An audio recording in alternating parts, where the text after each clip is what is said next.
నమస్కారం గురుజీ. நமஸ்காரங்க அம்மா.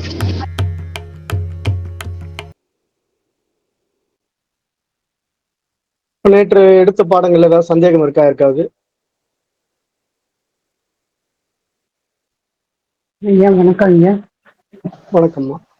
வணக்கம் ஐயா. இல்ல குருஜி, நேற்று நீங்க ஒரு ஒரு சந்தேகம் ஐயா. சொல்லுங்கம்மா. இந்த அந்த பஞ்சீகரணத்துல நீங்க அந்த ஒவ்வொரு பூதங்களும் ரெண்டு பாதியா பிரியுது அப்படின்னு சொன்னீங்க. 50-50 அதை எடுத்துக்கலாம்.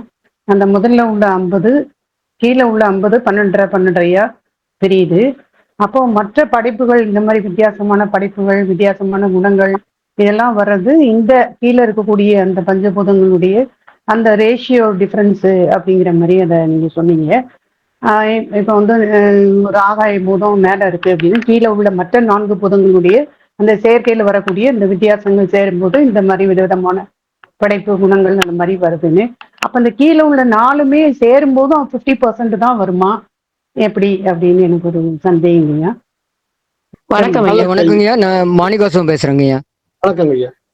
வணக்கம் ஐயா. ஐயா, நீங்க இந்த பஞ்சீகரணம் சொல்லும்போது எந்த பூதம் அதிகமா இருக்குதோ அதை ஒட்டி அதனுடைய அந்த படைப்பு நிகழுது. இப்போ தாவரமா வந்தா அதுல ஒரு பூதம், மற்ற உயிர்களா வந்தா ஒவ்வொரு பூதம் எந்த பூதம் எழுச்சியா இருக்குதோ அந்த அளவுல உயிரினுடைய தன்மாற்றம் நடக்குதுன்னு சொன்னீங்க. இப்போ தாவரம் ஒரு மாதிரி, மனிதர்கள் ஒரு மாதிரி. அது இன்னும் கொஞ்சம் விளக்குனீங்கன்னா சரியா இருக்குமோன்னு எனக்கு மனசுக்கு படுதுங்க. எக்ஸாக்டா அப்படி டிசைட் பண்ண முடியாது. பட் எப்படி அந்த ரேஷியோ மிக்ஸ் ஆகுது அப்படிங்கறத நான் இன்னும் கொஞ்சம் ப்ராப்பரா உங்களுக்கு சொல்றேன். அதாவது இப்போ ரேஷியோ மாறுறதுனால உடல் மாறும். ஆனா அந்த ரேஷியோ இப்போ 12 நமக்கு 4 12 சேர்ந்து 50% ஒரு எல்லா பூதங்களும் சேர்ந்து ஒரு பக்கம் வருது. அது ஆகாய பூதத்துல ஒரு பக்கமா இருக்கு. அப்படித்தானே நம்ம பார்த்தோம். இப்ப அது எப்படின்னா ஈஸ்வரத்தன்மைக்குள்ள போய் எப்படி உடல் எடுக்குது அப்படிங்கறத நான் எக்ஸ்பிளைன் பண்றேன். இன்னைக்கு சொல்றேன்.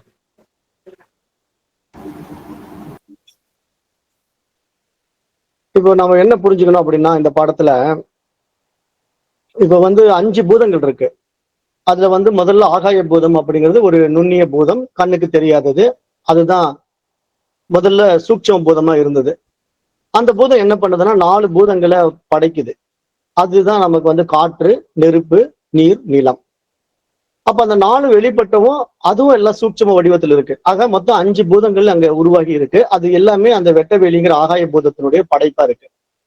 அப்ப இந்த வெட்டவெளி தன்மைங்கிற அந்த ஆகாயம் என்ன பண்ணுதுன்னா மற்ற பூதங்களோட சேர்ந்துதான் செயல்படணும். தனியா மற்ற பூதங்கள் செயல்பட முடியாது அப்படின்னு நம்ம நேற்றைய வகுப்புல தெளிவா சொல்லிட்டேன். அப்ப இப்ப இந்த ஆகாய பூதம் 50% இருந்து மீதி 50% ஆகாயத்தை என்ன பண்ணுதுன்னா நம்ம 12 12 12 4 பிரிச்சுட்டோம். அதே மாதிரி காற்று பூதத்தை ஒரு பாதி 50% எடுத்து வச்சுக்கிட்டு 12 12 12 4 பிரிச்சுட்டோம். இது மாதிரி 5 பூதங்களையும் நம்ம பிரிச்சு எடுத்தோம். அப்படி பிரிச்சு எடுத்த உடனே அது எல்லாமே சூட்சமத்தான் இருக்கு. அது பௌதீக உடலுக்கோ அல்லது ஒரு ஸ்தூல நிலைக்கோ வரவே இல்லை. அது எல்லாமே சூட்சம நிலையில் இருக்கு. இப்ப முதல்ல நம்ம அந்த ஸ்தூல நிலைக்கு கொண்டு வர்றதுக்கு என்ன பண்ணணும் அப்படின்னா, முதல்ல நம்ம பண்ண வேண்டியது என்னன்னா எல்லாத்தையும் பாதி பாதியா பிரிச்சதை எல்லாம் மிக்ஸ் பண்ணி போடணும். அப்ப எல்லாம் பாதி பாதியா பிரிச்சதை நம்ம எப்படி மிக்ஸ் பண்ணி போட போறோம் அப்படின்னா, ஆகாய பூதத்துல 50% இருக்கு. மீதி 50%த்துல 12 12 பிரிச்ச 4 பார்ட் இருக்குல்ல, அந்த 4ஐயும் தூக்கி என்ன பண்றோம், மீதி 4 பூதங்களுக்கு ஷேர் பண்ணிடுறோம். அந்த ஆகாய பூதத்துல இருக்கிற 12 12 பாயிண்ட் எடுத்து மீதி 4 பூதத்துக்கு ஷேர் பண்ணும்போது அங்க இடம் இருக்காது பாருங்களேன். ஏன்னா ஏற்கனவே அங்க 12 12 பிரிச்ச 4 நாள் இருக்குமில்ல, அதுல இருந்து எல்லாத்தையும் ஒவ்வொன்றும் தூக்கி இந்த ஆகாயத்துக்கு கொடுத்தோம். அப்ப அங்க ஆட்டோமேட்டிக்கா இடம் வந்துடும். அப்ப அதே மாதிரி காற்று பூதத்துல என்ன பண்றோம், மேல ஒரு 50% வச்சுக்கிட்டோம். மீதி 50% 12 12 4 பிரிச்சிருக்கோம். இப்ப இந்த 4ஐயும் தூக்கி மற்ற 4 பூதங்களுக்கு கொடுக்க போறோம், ஷேர் பண்ண போறோம். அப்ப அந்த ஆகாய பூதத்தினுடைய அந்த 12 12 பகுதிகளை 4க்கும் கொடுக்கும்போது அங்க இடம் இருக்காது இல்லைங்களா. அப்ப அங்கிருந்து ஒவ்வொரு பூதத்திலையும் ஒவ்வொன்றும் எடுத்து அந்த 4ஐயும் தூக்கி இங்க காற்றுக்குள்ள போட்டுக்கிறோம். மீதி இந்த 4ஐயும் தூக்கி அங்க போட்டுறோம். இந்த 4 பூதத்திலும் தூக்கி அங்க போட்டுக்கிறோம். இப்படிதான் இந்த பிரிவு ஒன்றுக்கு ஒன்று மிக்ஸ் ஆகி இப்ப எல்லா பூதங்களும் எல்லாம் மிக்ஸ் ஆகி ஆகாய பூதத்திலையும் கீழே 5 பூதங்கள் இருக்கும், காற்று பூதம் 50% இருக்கும், அதுலயும் கீழே மற்ற பூதங்கள் இருக்கும். அப்ப இங்க பிரதான பூதங்களா பாத்தீங்கன்னா ஆகாயம் 50% இருக்கும், மற்ற பூதங்கள் 4ம் 12 12 50% மாறி இருக்கும். காற்று பிரதானமா இருக்கும், அது 12 12 மாறி இருக்கும். அதே மாதிரி நெருப்புல 50% நெருப்பு பூதம் இருக்கும், மீதி பூதங்கள் எல்லாம் 12 மாறி இருக்கும். இப்படி எல்லாம் மாறிட்டா இதுக்கு பேரு தான் வந்து ஸ்தூல பஞ்சபூதம்னு பேரு. இப்படி மாத்தும் போது மட்டும்தான் நமக்கு ஸ்தூல பஞ்சபூதங்களே வரும். அதுக்கு முன்னாடி ஸ்தூல பஞ்சபூதங்கள் ஆகவே ஆகாது. அப்ப முதல்ல நம்ம பஞ்சீகரணம் அப்படின்னு ஒரு நிலைப்பாட்டுக்குள்ள போயிட்டோம் அப்படின்னா இந்த மாதிரி ஒரு பிரிவை உண்டு பண்ணி எல்லாத்தையும் ஒண்ணு சேர்த்திட போறோம். இப்ப சேர்த்திட்ட பிறகு இப்ப எப்படி அது மாறுது அப்படிங்கறது இப்ப நான் சொல்றேன் பாருங்க. நம்ம புக்குக்கு போலாம்.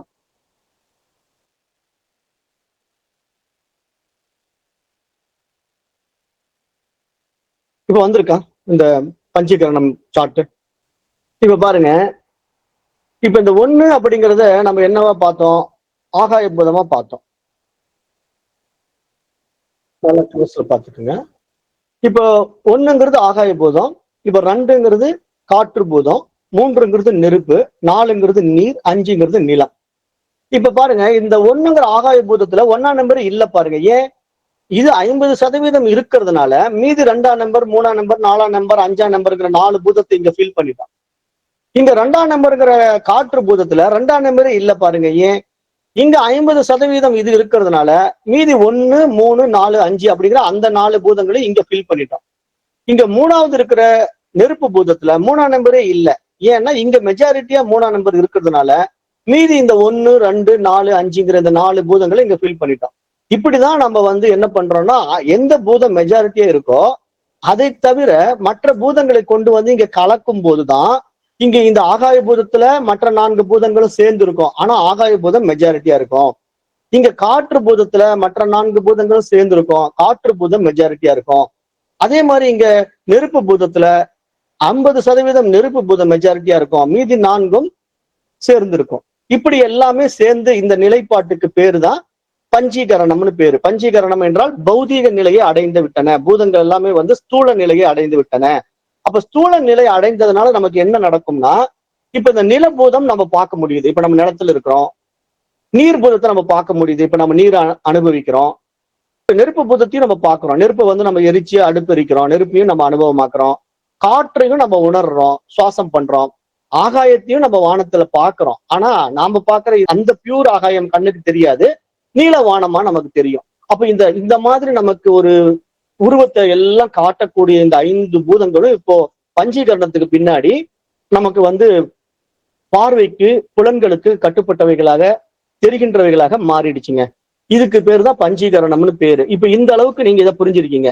இப்ப எப்படி உடல் மாற்றம் நடக்குது அப்படின்னு பாத்தீங்கன்னா, இப்ப பாருங்க, இந்த 1, 2, 3, 4, 5ங்கிற இந்த பாதி பாட்டு முக்கியமா இருக்குல்ல, இதுதானே அதிக பகுதி. 50% ஆகாயம் எடுத்திருக்கு, 50% இந்த இடத்துல காற்று எடுத்துட்டு இருக்கு, இங்க 50% நெருப்பு எடுத்துட்டு இருக்கு, இங்க நீர் எடுத்துக்கிட்டு இருக்கு, நிலம் எடுத்திருக்கு.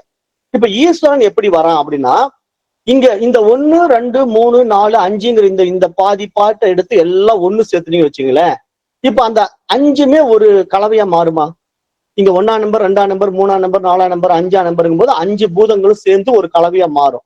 அப்ப இங்க 50-50-50யா 5 பூதங்களும் ஒரு கலவையா மாறும் போது இங்க 50, 50, 100, 150, 200, 250 சேர்ந்த ஒரு கலவை இருக்கு இல்லையா? இந்த ஒட்டுமொத்த கலவை தான் ஈஸ்வரனுடைய உடம்பு.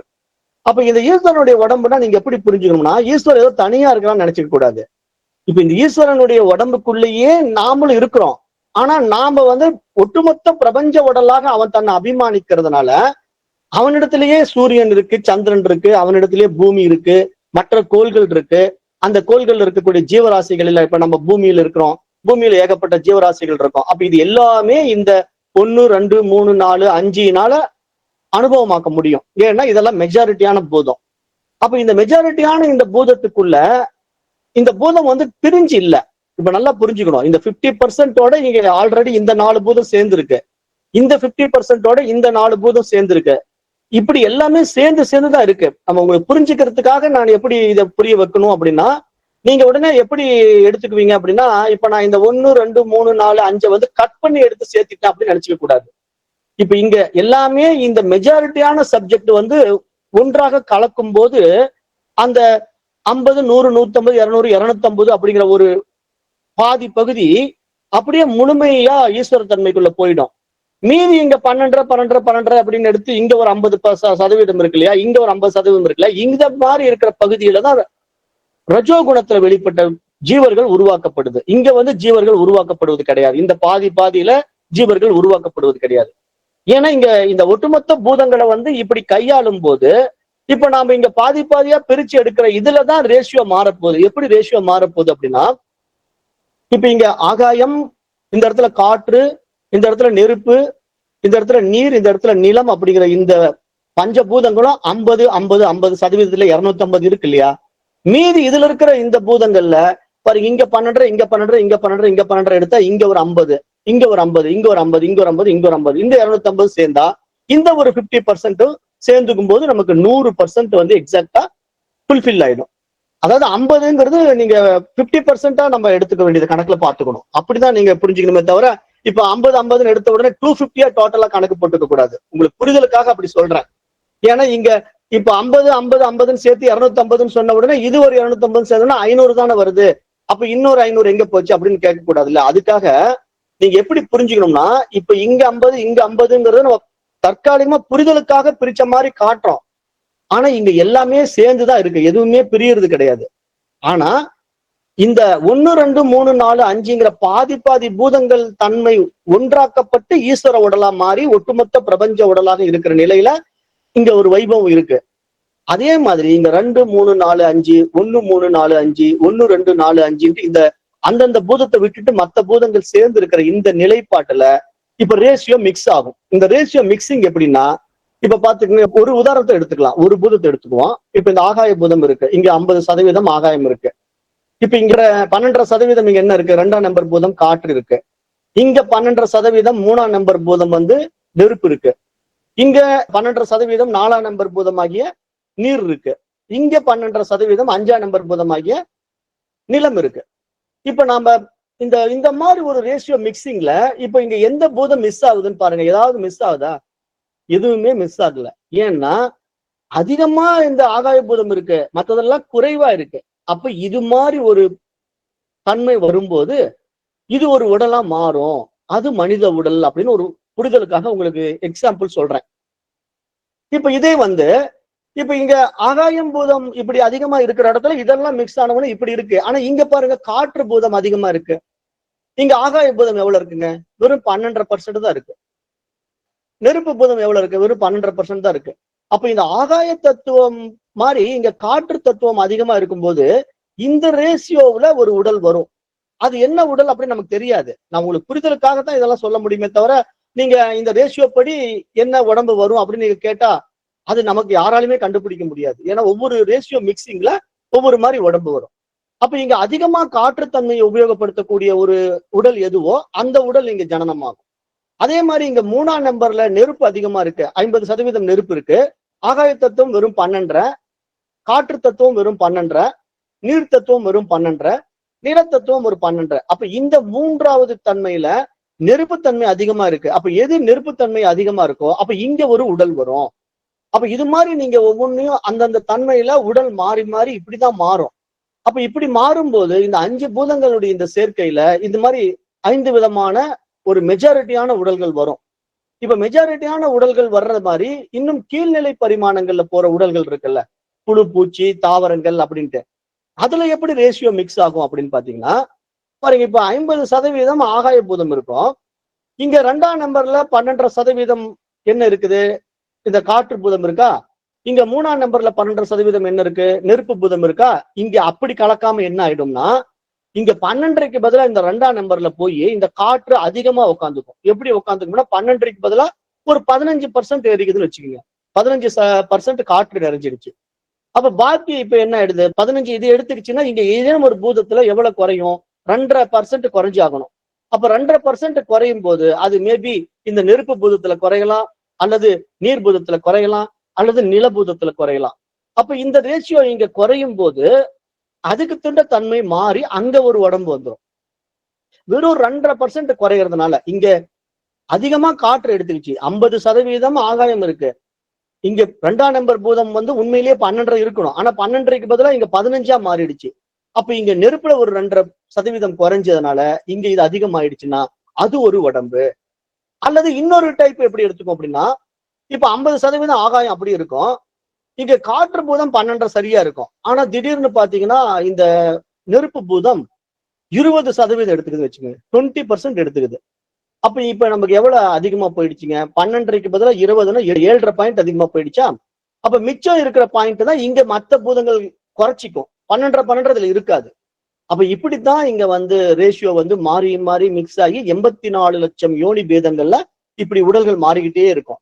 அப்ப இதுல இந்த தன்மையில ஒரு உடம்பு வரும், இந்த தன்மையில ஒரு உடம்பு வரும், இந்த தன்மையில ஒரு உடம்பு வரும், இப்படி எல்லா உடம்பும் மாறும். அப்ப இதுல நீர் தத்துவம் அதிகமான ஒரு உடல், அது எந்த மாதிரி உடல்? சூரிய உடல் கூட வரும், சந்திரன் உடல் கூட வரும், பூமி உடல் கூட வரும். அப்புறம் பூமியில படைக்கப்பட்ட மனித ஜீவராசிகள்ல உடம்பு வரும், புழு பூச்சிகளா மாறும், தாவரங்களா மாறும். இது எல்லாம் ஒவ்வொரு ரேசியோல மாறி மாறி மாறி மிக்ஸ் ஆகி இப்படித்தான் நமக்கு இந்த படைப்புல இவ்வளவு ஜீவராசிகள் இருக்கு. இப்ப இத நீங்க இப்படிதான் இந்த படைப்பு நடக்குது அப்படிங்கிறது எந்த அடிப்படையில நடக்குது அப்படிங்கிற ஒரு ஆழமான உண்மையை புரிஞ்சுக்கணும். அதுக்கு முன்னாடி இப்ப இதுல ஏதாவது சந்தேகம் இருக்கா அப்படிங்கறத நீங்க 1 செகண்ட் எங்கிட்ட ஏதாவது சந்தேகம் இருந்தா கேளுங்க. இப்ப நான் மைக் ஆன் பண்ணிருக்கேன், யாருக்காவது சந்தேகம் இருக்கா? ஐயா இப்போ 50% காமனா எல்லாத்துக்குமே இருக்கும். அது நீரா இருந்தாலும் நிலமா இருந்தாலுமே அது 50% காமனா இருந்து மத்தது மட்டும் 20, 10, 30, 40 மாறிக்கும் அப்படிதானங்க ஐயா? ஆமா, ஏன்னா 50%னாமா இப்ப ஆகாயம் 50%, இப்ப காற்று 50% அப்படின்னா நீங்க நினைக்கிற மாதிரி இப்ப இது தனித்தனியா இல்ல, எல்லாம் சேர்ந்து ஈஸ்வர தன்மைக்குள்ள ஒன்னா இருக்கும். அப்படி ஒன்னா இருக்கும் போது அதுல அதிகபட்சமா 50% ஆகாய பூதத்தோட மற்ற பூதங்கள் மிக்ஸ் ஆகி அது அதிகத்தன்மையை காட்டுறது. எப்படின்னா இப்ப இங்க இருக்கிறதுல இதுல கொஞ்சம் மாத்தி எடுத்துக்கும். ஏன்னா உங்களுக்கு இப்ப காற்று பூதம் வந்து இப்போ 2ஆம் நம்பர்ல 12 இருக்குல்ல, இப்ப நீங்க இங்க 20 மாத்திரம்னா எங்க வேற இடத்துல எங்கெங்க காற்று இருக்கு? எங்கேயுமே காற்று இல்ல. அப்ப இங்கதான் காற்று இருக்கு. எந்த இடத்துல? இந்த 2ஆம் நம்பர்ல. இப்ப நான் காட்டிட்டு இருக்கிறது புரிஞ்சுதா? அந்த படம் தெரிஞ்சிட்டு இருக்கா? தெரியுதுங்க ஐயா, தெரியுது. அதுல பாருங்க, இந்த 2ஆம் நம்பர்ல இருக்கிற காற்றுல இருந்துதான் மீதி 8% எடுக்க முடியும். இப்ப உதாரணத்துக்கு எப்படி புரிஞ்சுக்கலாம் அப்படின்னா, இப்ப 1 செகண்ட் திருப்பி அந்த படத்துல வந்து சொல்றேன் பாருங்க. இப்போ இந்த 2ஆம் நம்பர்ல காற்று இருக்கு, இங்க 50% காற்று இருக்கு. இப்ப இங்க வந்து 1ஆம் நம்பர்ல ஆகாயம் இருக்கு, 50% ஆகாயம் இருக்கு. இப்ப நீங்க இதுல பாருங்களேன், இங்கேயும் ஆகாயம் இருக்கு 2ஆம் நம்பர்ல, 3ஆம் நம்பர்லயும் ஆகாயம் இருக்கு, 4ஆம் நம்பர்லயும் ஆகாயம் இருக்கு. இப்படி 4 இடத்துல இருக்கிற ஆகாயம் எல்லாம் எத்தனை பாயிண்ட்ல இருக்கு? இங்க 12, இங்க 12, இங்க 12, இங்க 12, அப்படித்தானே இருக்கு. ஆமாங்க ஐயா, ஆமா. அதான் அதுக்குள்ள ஒருத்தர் வந்தார், அவர் அட்மிட் பண்ணமா. அப்ப இங்க பாத்தீங்கன்னா இந்த மாதிரி 12 இங்க ஆகாய பூதம் 4.5 இருக்கு. இப்ப நம்ம என்ன பண்ணணும்? இங்க இருந்து 50% ஆகாயத்தை எடுத்து இங்க எதுலயாவது ஒண்ணு எச்சு பண்ணலாம்ல. இப்ப பாரு, ஃபார் எக்ஸாம்பிள் வந்து இப்ப 3ஆம் நம்பர் பூதம் நெருப்பு பூதம். இப்ப இந்த நெருப்பு பூதத்துல இங்க 12% இருக்கிற நான் ஆகாயத்தை என்ன பண்ண போறேன்? 20% மாத்தலாம்னு நினைக்கிறேன். அப்ப எங்க இருந்து ஆகாயத்தை நான் பெற முடியும்? இந்த இடத்துல இருந்தா எடுக்கணும். இதை தவிர வேற சோர்ஸ் கிடையாது. ஏன்னா ஆல்ரெடி இங்க 12 50% ஃபில் ஆகி கிடக்கும். அப்ப இங்க முழுமையை அடைஞ்ச நிலையில மீதி 50% இங்கிருந்து நான் என்ன பண்ணுவேன்? ஒரு 8% தூக்கி இப்ப இந்த நெருப்பு பூதத்தோட கலந்துடுவேன். 8% தூக்கி நெருப்பு பூதத்துல கலந்த உடனே இங்க என்ன நடந்துரும்னா 12 + 8 = 20% இங்க வந்துங்க ஆகாய பூதம் நிறைஞ்சிடும். அப்ப இங்க 20% நிறைஞ்ச உடனே இங்க என்ன நடக்கும்னா, இங்க ஷார்டேஜ் இடத்தை குறைச்சி ஆகணும். ஏன்னா 12க்கு மேல இங்க இடம் இல்லை. அப்ப இங்க 20% கலந்த உடனே இதுல ஏதேனும் 8% மத்த பூதங்கள் வந்து வெளியே கொடுத்துரும், வெளியே அனுப்பிச்சிடும். அப்ப அந்த 8% வெளியே அனுப்புறது எப்படி வேணா இருக்கலாம். இங்க 2 வெளியே போலாம், இதுல 2 வெளியே போலாம், இதுல 2 வெளியே போலாம், 6 வெளியே போகும். அப்ப இடம் பத்தாது. அப்ப இன்னுமே 3 வெளியே அனுப்பும், அல்லது 2 வெளியே அனுப்பும். இப்படி மிக்சிங் வந்து மாறி மாறி மாறி இப்படி மிக்ஸ் ஆகுங்கம்மா. கரெக்டா எக்ஸாக்டா அது இப்படித்தான் அப்படின்னு ஒரு பிக்சட் எல்லாம் இதுல கிடையாது. நீங்க எப்படி புரிஞ்சுக்கணும்னா, அந்த இன்சபிஷியன்டா இருக்கிற பூதத்தை எப்படி மேனேஜ் பண்றது அப்படின்னு கேட்டீங்கன்னா, இந்த 50%ல இருந்து எடுத்தா தான் மேனேஜ் பண்ண முடியும். ஏன்னா இங்க 12 ஆல்ரெடி ஃபில் பண்ணப்பட்டிருக்கும் போது நமக்கு இதுல எப்படிங்க கொண்டு வந்து இன்னும் கொஞ்சம் ஆகாய பூதத்தை நுழைக்கிறது அப்படின்னா இங்கிருந்து தானே எடுக்கப்படுது. அப்ப இங்க இருந்து நீங்க எடுத்த உடனே இங்க பாருங்க 8% எடுத்துட்டானா இங்க 50 இருக்காது, 42 தான் இருக்கும். அப்ப இங்க வந்து மற்ற பூதங்கள் இதுக்குள்ள வந்து கலந்து மேனேஜ் பண்ணும்போது இது அதே மாதிரி 100% ஃபுல்லாகி ஆகணும். 100% எப்பயுமே இதுல குறையவே கூடாது, இதுல 100% குறையவே கூடாது, இதுல 100% குறையவே கூடாது. இப்படிதான் எல்லாமே குறையாம கரெக்டா இருக்கும். அப்ப இங்க மாத்தி மாத்தி மாத்தி மாத்தி எடுத்துக்கும், பூதங்கள் மாறி மாறி மாறி மிக்ஸ் ஆகும். அப்படி மிக்ஸ் ஆகும்போது எந்தெந்த பூதம் இறங்குது ஏறுதோ அந்தந்த பூதம் மற்ற பூதம் மேனேஜ் பண்ணிக்கிட்டே வரும். அப்ப அந்த மிக்சிங் ரேஷியோ தான் இங்க அந்த ஒவ்வொன்றும் மாற மாற மாற உடம்பு மாற மாற அப்படியே பல்வேறு பரிமாணங்கள்ல நம்ம பயணம் பண்றோம் அப்படிங்கிற தெளிவு நீங்க வரணும். இப்ப புரிஞ்சுதா? இல்ல ஏதாவது சந்தேகம் இருக்காமா? நல்லா புரிஞ்சிருக்குங்க ஐயா, புரியுது. அந்த 50ல இருந்து 8 கொடுத்தோம்னா 42 ஆயிடும் இது அப்போ. அதே மாதிரி 42,000. எல்லாத்துலயும் ஏறக்குறைய அது மாறிக்கும் அந்த நம்பர். ஆனா கண்டிப்பா. 100 இருக்கும் எல்லாத்துலயுமே. ஆமா, எல்லாத்துலயுமே 100 ஈவனா இருந்தாகணும். இப்ப 42 ஆன உடனே இங்க பாத்தீங்கன்னா மீதி 8 பாயிண்ட் பேலன்ஸ் பண்ணும்போது என்ன பண்ணும்? இப்ப இங்க ஏற்கனவே 12 இருக்கு. ஆனா இங்க இருந்து தூக்கி போட்டு அந்த 100% மேனேஜ் பண்ணிக்கும். அப்ப சம்டைம்ஸ் பாத்தீங்கன்னா இங்க 12க்கு பதிலா அதான் நான் சொன்னேன்ல 14.5 மாறலாம், 15 மாறலாம். அப்ப இது 15 மாறிடுச்சு. அப்ப இது குறையுமானா குறையலாம், அல்லது இது கூடலாம். எப்படி பார்த்தாலும் இங்க 100% வந்தாகணும். இது எப்படி பார்த்தாலும் 100% வந்தாகணும். அப்ப எல்லாமே இப்படி 100% மாறி இப்ப இந்த ஒட்டுமொத்த 5 பூதங்களும் இந்த மெஜாரிட்டியான ஈஸ்வரனுடைய கட்டுப்பாட்டுல இருக்கும். ஏன்னா ஈஸ்வரன் தானே அதிகமா இருக்கான் பாருங்க. 5, 4, 3, 2, 1ங்கிற இந்த பாதி பாயிண்ட் வந்து ஈஸ்வரங்கிறதுனால இவனுடைய கட்டுப்பாட்டுல இந்த மேக்சிமம் மெஜாரிட்டி இருக்கும். இப்ப நம்ம எப்படி வந்து ஈஸ்வர தன்மைக்கு போக போறோம் அப்படின்னு கேட்டீங்கன்னா, இப்ப நாம வந்து இப்போ எப்படியோ மாறி மாறி இந்த மிக்சிங்ல ஒரு உடம்பு எடுத்து வந்திருக்கோம். இப்ப நம்முடைய ரேஷியோ என்ன அப்படின்னு பார்த்தா, ஒரு உதாரணத்துக்கு புரிஞ்சுக்கிறதுக்காக சொல்றேன். இப்ப நம்ம இந்த ஆகாய பூதத்துல 50% எடுத்துட்டு வந்திருக்கோம்.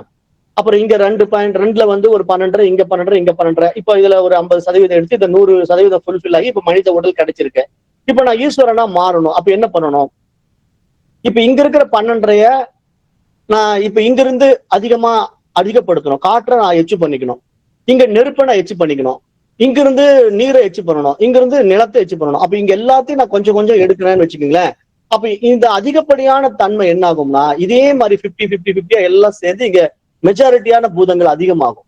அப்ப இப்படிதான் அதிகமான உடனே என்ன ஆயிடும்? 1, 2, 3, 4, 5ங்கிற இந்த பாதி தன்மையில நாம தானாவே வந்துடுவோம். ஏன்னா நம்முடைய இந்த விஷயங்கள் குறைவா இருக்கிறதுனால நம்ம வேற ஒரு ரேஷியோவில் இருக்கோம். அந்த ரேஷியோவை நம்ம மாத்தி ஈஸ்வர தன்மைக்கு வருவோம். அப்ப அந்த ஈஸ்வர தன்மைக்கு எப்படி வர முடியும்னா, இந்த பௌதீக உடல்ல வர முடியாது, மனோ உடல்ல வர முடியும்.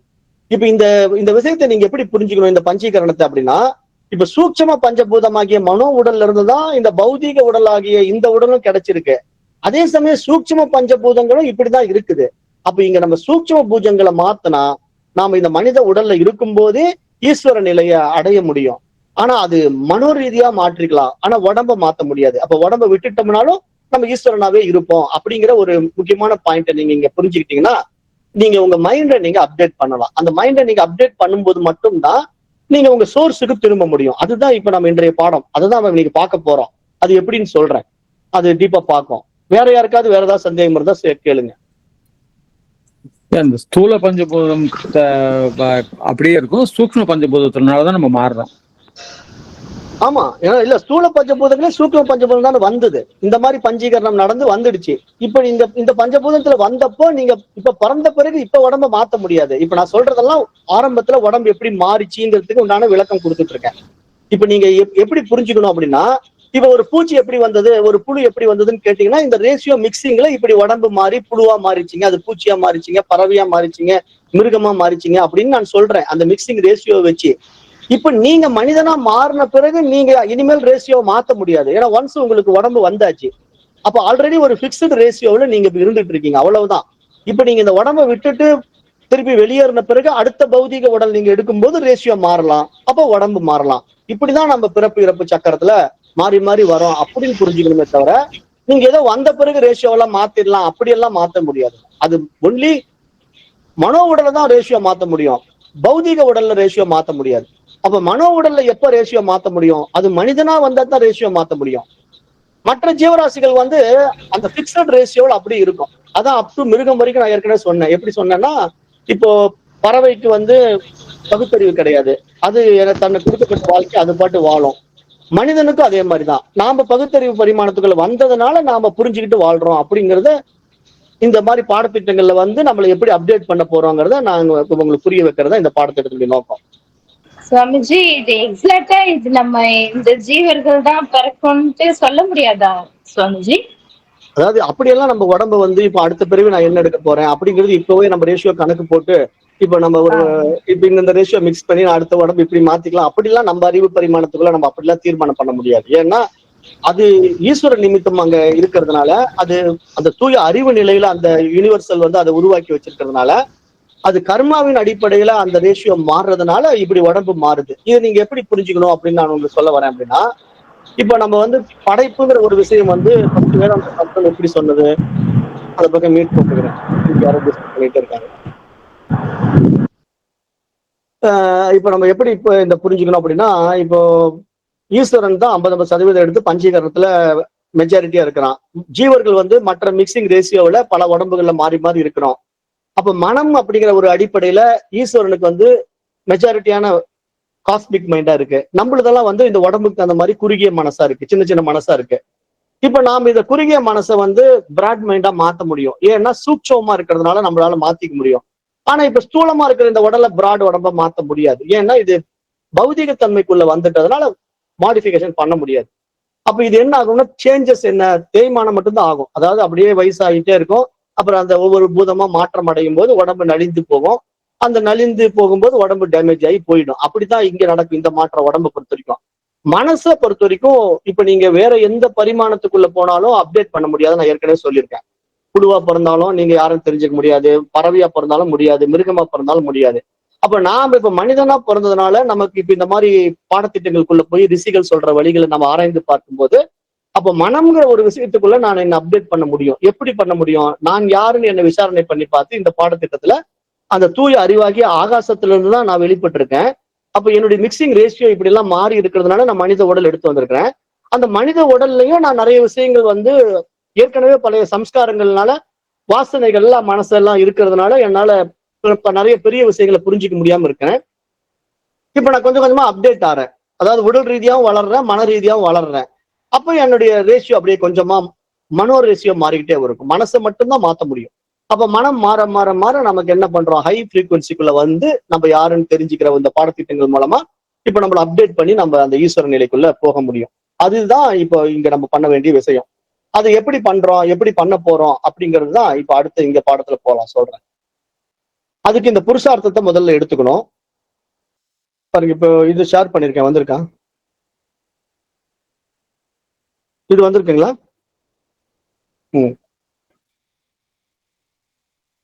இப்ப மனிதனின் லட்சியம்.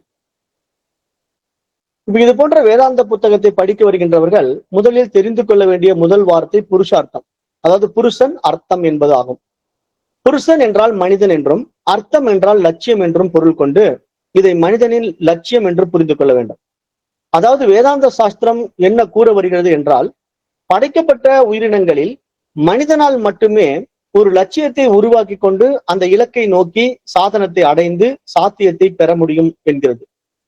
இங்கு சாதனம் என்பது சாஸ்திரம், குரு, இந்த உலகம் போன்றவைகளும், சாத்தியம் என்பது மோட்சம் என்பதும் ஆகும். அப்ப இங்க நம்ம எதை சாதனமா எடுத்துக்கிறோம்? நம்ம கற்றுக்கொள்கின்ற கல்வி சாஸ்திரம் நமக்கு ஒரு சாதனம், இதை கற்றுக் கொடுக்கின்ற குரு நமக்கு ஒரு சாதனம். இப்ப நம்ம இந்த உடம்பு எடுத்து இந்த உலகத்துல வந்து மனித உடல் கிடைச்சதுனால இந்த உலகம் நமக்கு கிடைச்சிருக்கு. அப்ப இந்த உலகம் ஒரு சாதனம். அப்ப இப்படிதான் நமக்கு சாதனங்கள் எல்லாம் வந்திருக்கு. அப்ப சாத்தியம் என்பது மோட்சம், பிறவா பெருநிலை, வீடு பேரு அப்படிங்கிறத நம்ம இங்க புரிஞ்சுக்கணும். அப்ப லட்சியம் இல்லாத மனிதனை இறந்த மனிதனுடன் ஒப்பிடலாம் என்கின்றது சாஸ்திரம். அதாவது இறந்தவனது சடலமான, அதாவது ஜடமான உடலை எதற்கும் பயன்படுத்த முடியாது இல்லையா? அது போல லட்சியம் இல்லாத மனிதன் எதற்கும் பயனற்றவன் ஆகின்றான் அப்படின்னு வேதாந்தம் சொல்லுது. அப்ப அதுவே மற்ற ஜட பொருட்களான கல், மண், மரம் போன்றவைகளும் வீடு கட்ட, விவசாயம் செய்யக்கூட பயன்பாடுகளுக்கு மிகவும் உபயோகமாக உள்ளது. ஆனால் மனிதன் என்பவன் வாழும் பொழுது ஜடமாக இருந்தாலும் இறந்த பிறகு சடலமாக ஆனாலும் அவனால் ஒரு பயனும் இல்லை என்கின்றது சாஸ்திரம். அப்ப நீங்க என்ன இங்க புரிஞ்சுக்கணும் அப்படின்னா, இப்ப நம்ம வாழும் பொழுதாவது இந்த உலகத்துக்கு பயனுள்ள வாழ்க்கையை வாழ்ந்துட்டு போகணும். ஏன்னா இப்ப மற்ற விஷயங்கள் பாருங்களேன், இப்ப கல் இருக்குன்னா அது என்றைக்காவது வீடு கட்டுறதுக்கு பயன்படும், மண் இருக்குனாலும் நமக்கு வீடு கட்டுறதுக்கு பயன்படும், மரம் இருக்குனாலும் வீடு கட்டுறதுக்கு பயன்படும். அப்ப இங்க படைக்கப்பட்ட மற்ற விஷயங்கள் எல்லாம் ஏதேனும் ஒரு பயன்பாட்டுல இருக்கு. ஆனா மனிதன் வந்து இறந்து போன பிறகு அவனுடைய சடலத்தை நம்ம பயன்படுத்தவே முடியாது. இப்ப மிருகம் சடலம் கூட பயன்படுதுங்க. ஒரு மாடு இறந்து போச்சு அப்படின்னா அந்த மாட்டை நம்ம என்ன பண்ணுவோம், வெட்டி மாமிசமா சாப்பிடுறவங்க நிறைய பேர் இருக்காங்க. அப்புறம் அந்த மாட்டினுடைய தோலை பதப்படுத்தி அதுல வந்து பெல்ட், நமக்கு செப்பல் எல்லாம் செஞ்சிடறாங்க. அப்ப பாருங்க, ஒரு இறந்து போன மற்ற உயிரினங்கள் கூட பயன்பாட்டுல இருக்கு. ஆனா மனிதன் இறந்து போனா பயன்பாட்டுல இல்ல, பாத்தீங்களா? அப்ப இங்க மனிதன் அப்படிங்கிறவன் வாழும் போது வாழ்றது மட்டும்தான் வாழ்க்கை, இறந்த பிறகு ஒண்ணுமே இல்லை. அப்ப நாம வாழும் போது வாழ தெரியாம வாழ்ந்தா அதுக்கு பேர் என்ன? வாழும் போது ஜடமாக இருந்தால் அப்படின்னு அந்த வார்த்தை ஹைலைட் பண்ணி பாருங்க. வாழும்போது இதெல்லாம் தெரியாம மந்தமா, மந்த புத்தியோட இருந்தா அவங்க பேரு ஜடம்னு பேரு. ஏன்னா ஜடம்னாலும் சடலம்னாலும் ஒண்ணுதான். சடலம்னா இறந்த பிணம். இவன் உயிரோடு இருப்பான், ஆனா உபகாரமா இருக்க மாட்டான், உலகத்தையும் பயன் இல்லாம இருப்பான். அவனுக்கு என்ன பேருன்னா சாஸ்திரம் ஜடம் சடலம் அப்படின்னு தான் கூப்பிடுது.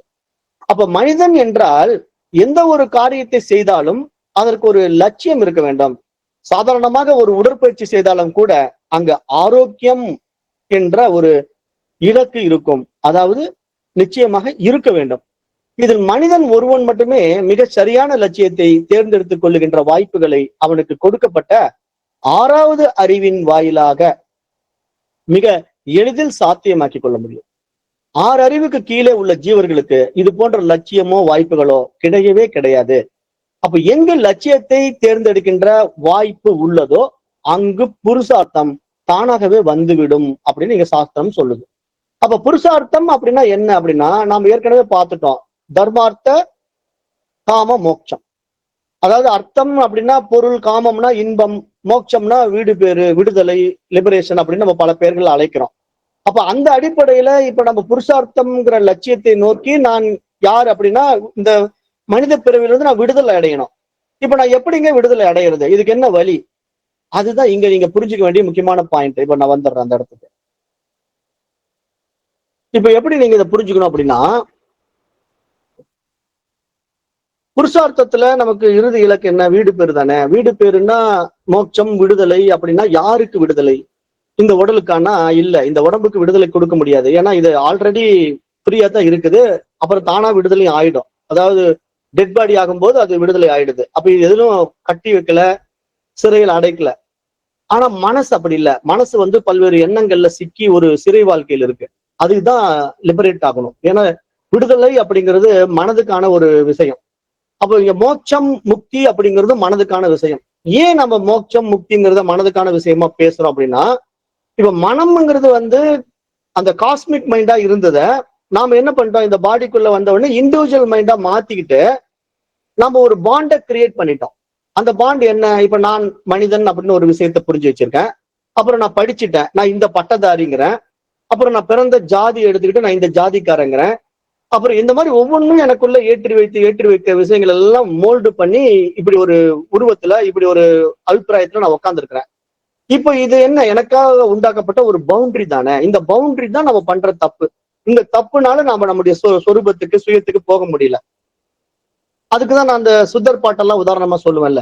அதாவது புதம்பை சித்தருடைய பாட்டு, வெட்ட வெளி தன்னை மெய்யென்று இருப்போர்க்கு பட்டயம் எதுக்கடி புதம்பாய் பட்டயம் எதுக்கடி அப்படின்னு ஒரு குதம்பை சித்தருடைய பாட்டு இருக்கு. அப்ப இந்த வெட்ட வெளி அப்படிங்கிறத மெய்யென்று இருப்போர்க்குன்னா அதுதான் இந்த உடம்பு, உடல் அல்லது உண்மை அப்படின்னு நீங்க எப்படி வேணா புரிஞ்சுக்கலாம்.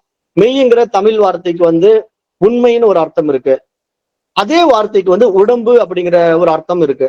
இப்போ வெட்ட வெளி தன்னை மெய்யென்று இருப்போர்க்குன்னு சித்தர் பாடுறாரு அப்படின்னா, அந்த இடத்துல நீங்க மீனிங்கை டிரான்ஸ்லேட் பண்ணும்போது இந்த வெட்ட வெளிதான் நம்முடைய உடம்பு அப்படின்னு நீங்க நினைச்சாலும் அங்க தப்பு வராது. அவர் கரெக்டா அந்த இடத்துல பதம் போட்டிருக்காரு. அப்ப நான் இந்த வெட்ட வெளியா தான் நான் இருக்கிறேன் அப்படின்னு நீங்க உங்களை அபிமானம் பண்ணிட்டாலே போதும். பட்டயம் எதுக்கு?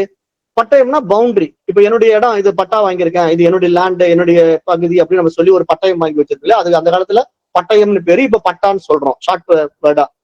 அப்ப எதுக்கு உனக்கு பட்டயம்? நீ எல்லை இல்லாதவனா இருக்கிற, எங்கும் நிறைந்தவனா இருக்கிற, இன்ஃபினிட்டி. அப்படி இருக்கிற நீ போய் ஒரு பவுண்டரியை கிரியேட் பண்ணிக்கிற. அப்போ அந்த பவுண்டரிக்குள்ள போய் லாக் ஆயிட்டேன்னா உன்னால வெட்ட வெளியா மாறவே முடியாது. அப்ப நீ சராசரி மனிதனா வாழ்ந்து சாக வேண்டியதுதான். அப்ப இந்த நிலைய நம்ம புரிஞ்சுக்கிறதுக்கு மகான்கள் நமக்கு நிறைய வழிகளை சொல்லி கொடுக்கறதுல இந்த பாடல் நமக்கு புரியுது இல்லையா? அப்ப வெட்ட வெளி தன்னை மெய்யென்று இருப்போருக்கு பட்டயம் ஏதுக்கடின்னு சொல்லும் போது, அது வெட்ட வெளிதான் உண்மை என்று நீங்க நினைச்சா கூட உங்களுக்கு பவுண்டரி தேவையில்லை. ஏன்னா அது மட்டும்தான் இருக்குது. அப்படி இருக்கும்போது நீங்க நான் மனிதன், நான் இந்த ஜாதிக்காரன், நான் இந்த படிப்பு படிச்சவன் அப்படின்னு எந்த பவுண்டரியும் கிரியேட் பண்ணவே கூடாது அப்படிங்கிறது அந்த சித்தர் பாடல் நமக்கு அடையாளப்படுத்துறத புரிஞ்சுக்கிட்டு, இப்ப நம்ம எப்படி அப்டேட் ஆக போறோம்? இந்த மைண்ட்ல அப்டேட் ஆக போறோம். அப்ப மைண்ட்ல எப்படி அப்டேட் ஆக முடியும்? அது நம்ம இப்ப திருப்பி இந்த இடத்துக்கு போகலாம் பாருங்க. இப்ப பாருங்க, இப்ப இந்த படத்துல, இந்த படம் தெரியுது இல்ல உங்களுக்கு?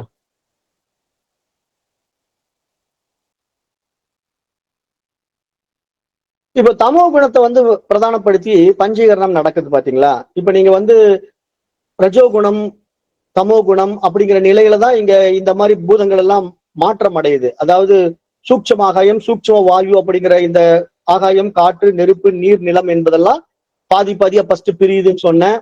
அப்புறம் அப்படி பிரியும் போது பாத்தீங்கன்னா ஆகாயத்துல ஒரு 12 எடுத்தோம், காற்றுல 12 பிரிச்சோம்னு சொன்னேன். அப்புறம் இதுல இருந்து எல்லாத்தையும் தூக்கி தூக்கி போட்டு இது எல்லாம் ஒரு மிக்சிங் பண்ணோம்னு சொன்னேன். அப்படி மிக்சிங் பண்ண பிறகு இது எல்லாமே பாத்தீங்கன்னா ஸ்தூல ஆகாயம், ஸ்தூல காற்று, ஸ்தூல நெருப்பு, ஸ்தூல நீர், ஸ்தூல நிலம் என்று மாறிச்சுன்னு சொன்னேன். அப்ப இந்த மாற்றத்தை நம்ம பஞ்சீகரணம்னு பார்த்தோம். அப்ப இந்த மாற்றத்தை நிகழ்த்துவது இங்க தமோ குணம் அப்படின்னா, இந்த குணம் எங்கிருந்து வந்ததுங்க? இந்த தமோ குணம் இந்த படத்துக்கு வாங்க.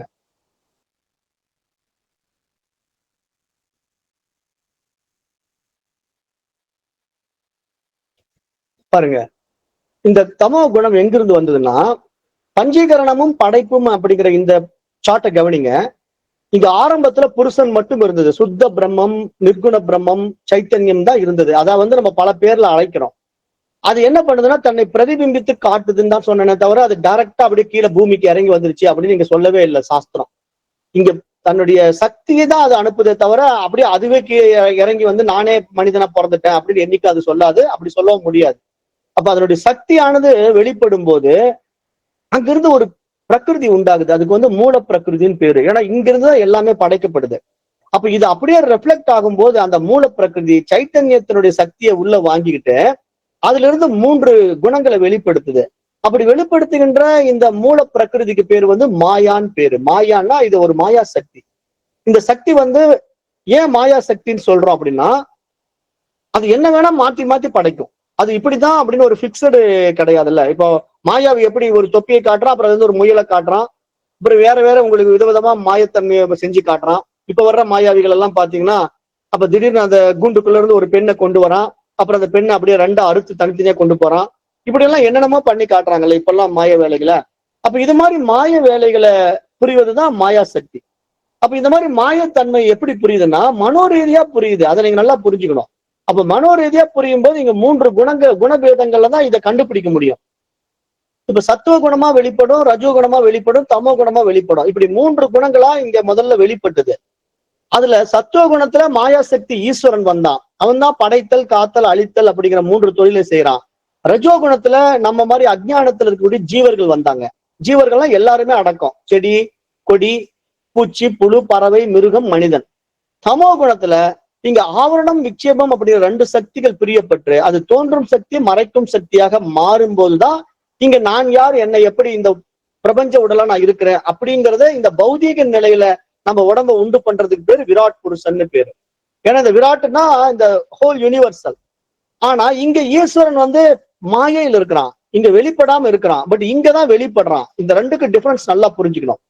இப்ப இங்க வெளிப்பட்டதுனால இந்த ஈஸ்வரன் இங்க விராட் புருஷன்னு பெயர் பெறுகிறான். பட் இங்க வெளிப்படாதனால மாயா சக்தி ஈஸ்வரனா இருக்கிறான்.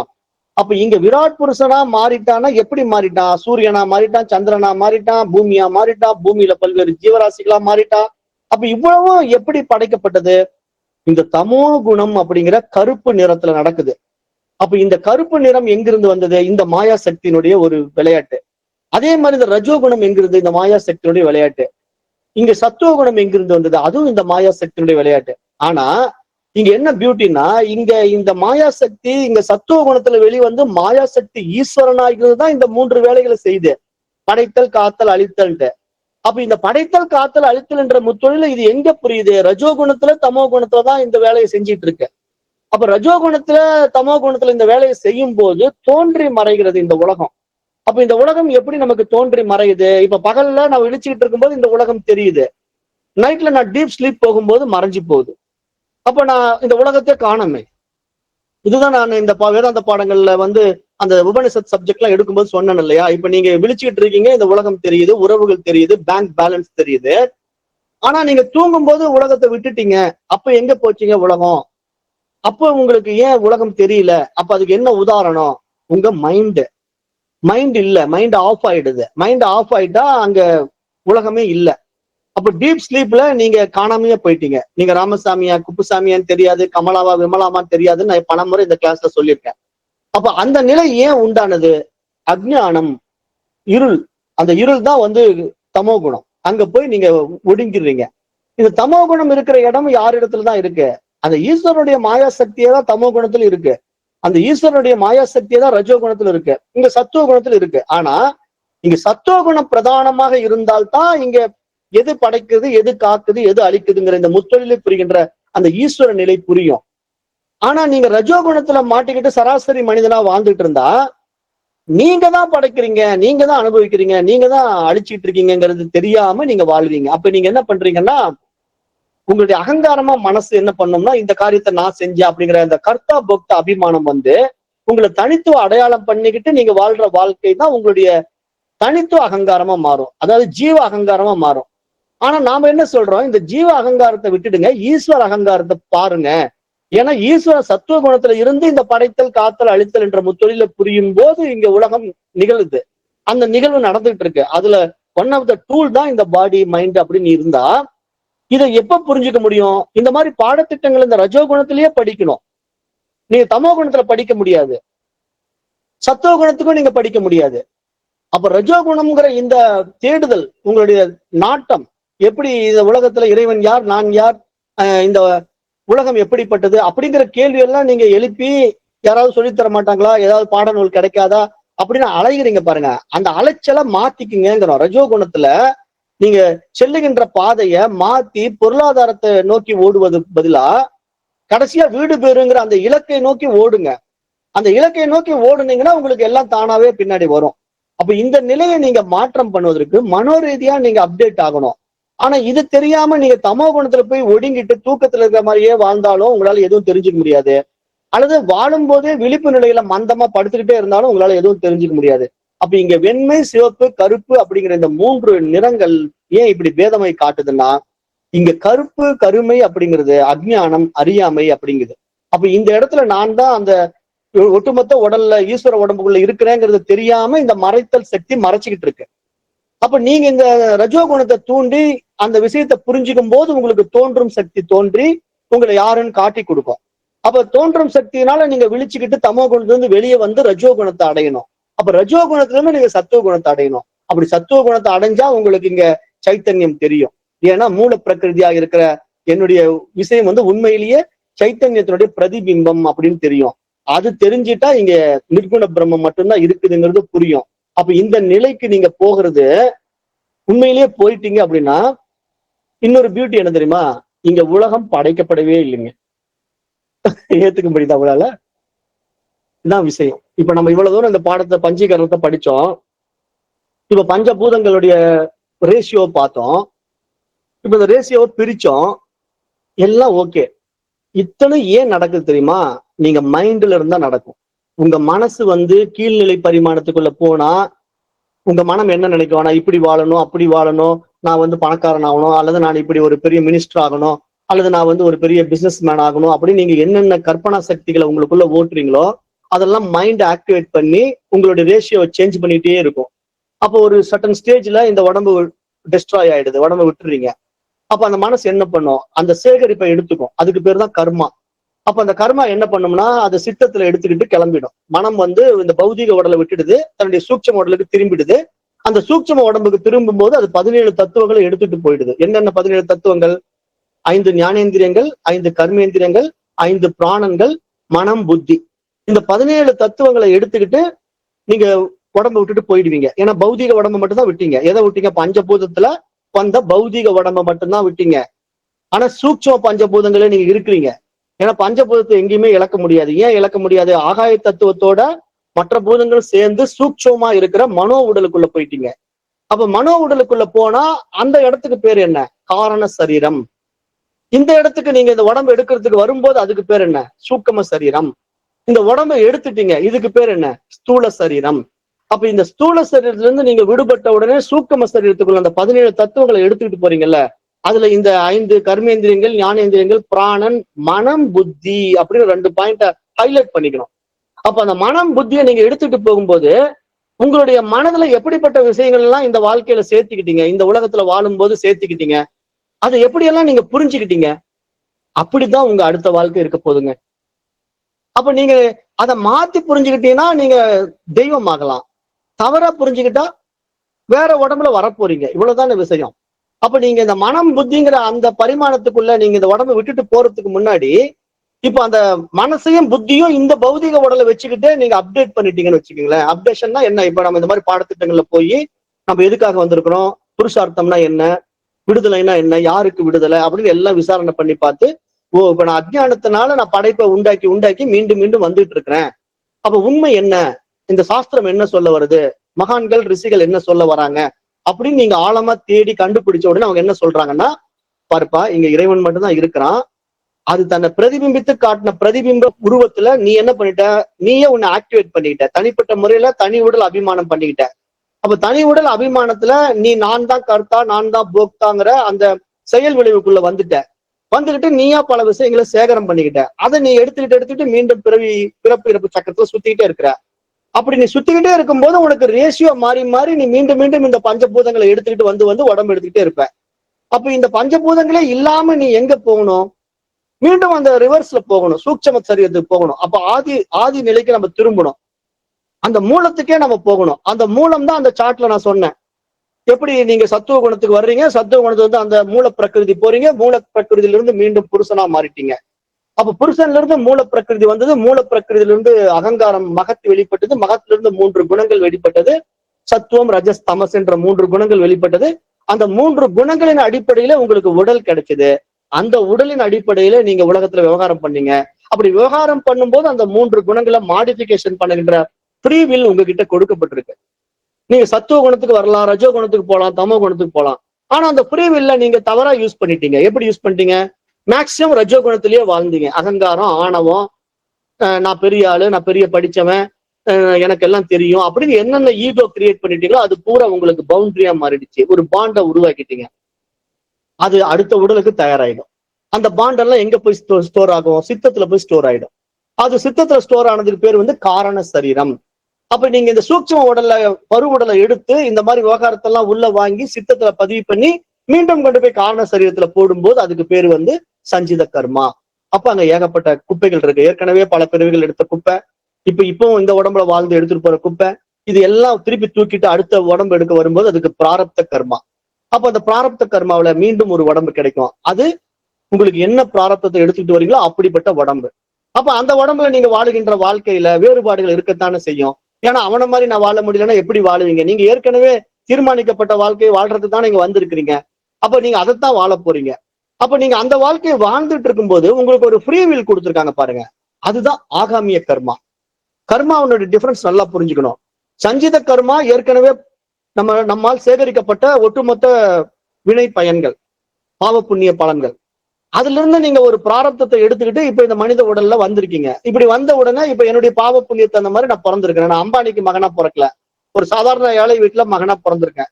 அப்ப நான் நினைக்கிறேன், என்னடா நான் அம்பானிக்கு மகனா பிறந்திருந்தா நான் கார்ல போலாம், பங்களால வாழலாம், ஏசியில இருக்கலாம், இப்ப வேர்த்து விறுவிறுத்து உட்காந்துட்டு இருக்கேன்னு, இப்ப இது ஒரு வாழ்க்கையா அப்படின்லாம் நான் கவலைப்படலாம்னு வச்சுக்கீங்களேன்.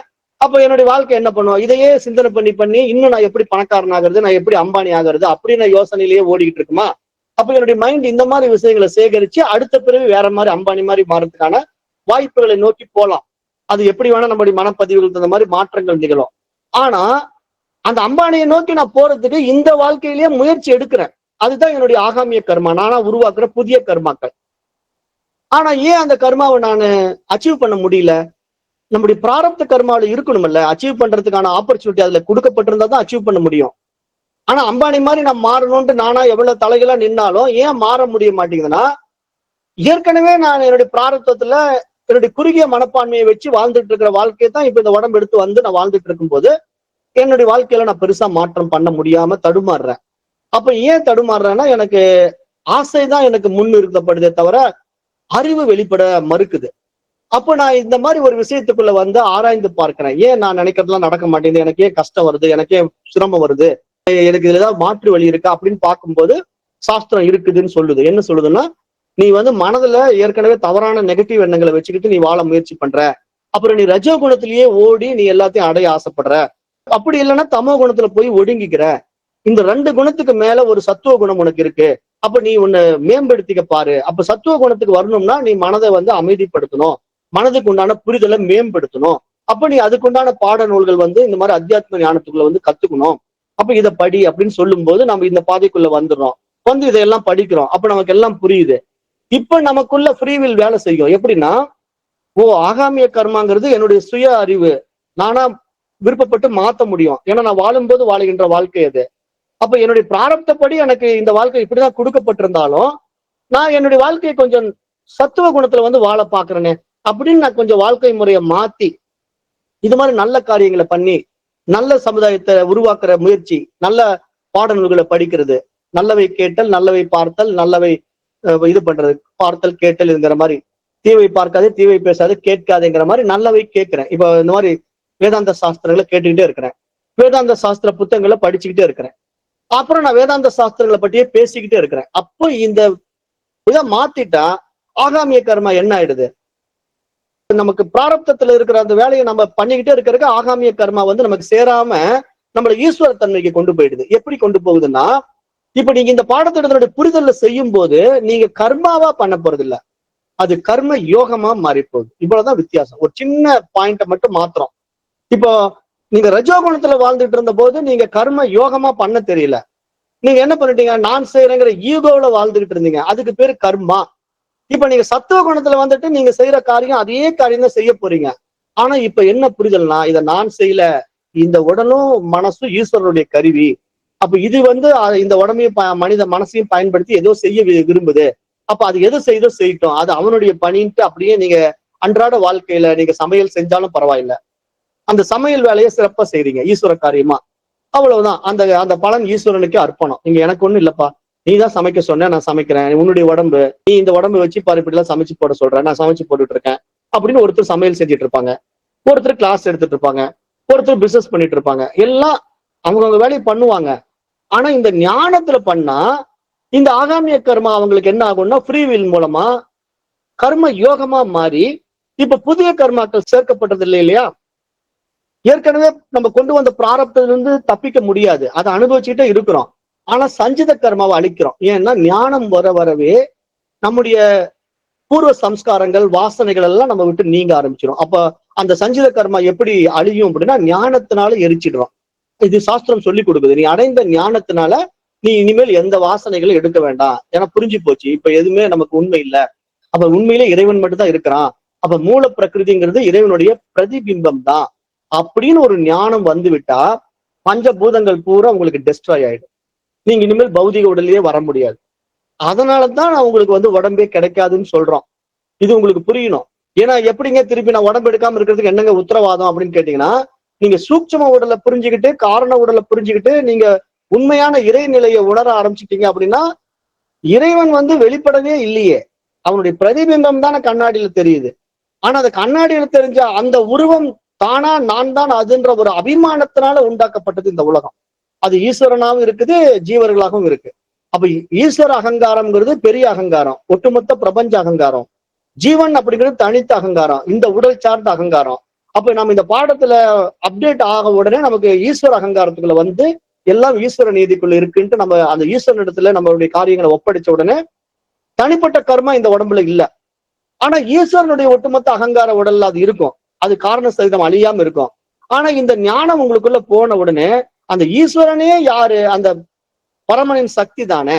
அப்ப அந்த சக்தியில இந்த தனி உடல் எனக்கு தேவையில்லை அப்படின்னு நீங்க இந்த ஒரு குறிப்பிட்ட உடலை விட்டுடுவீங்க, அவ்வளவுதான்.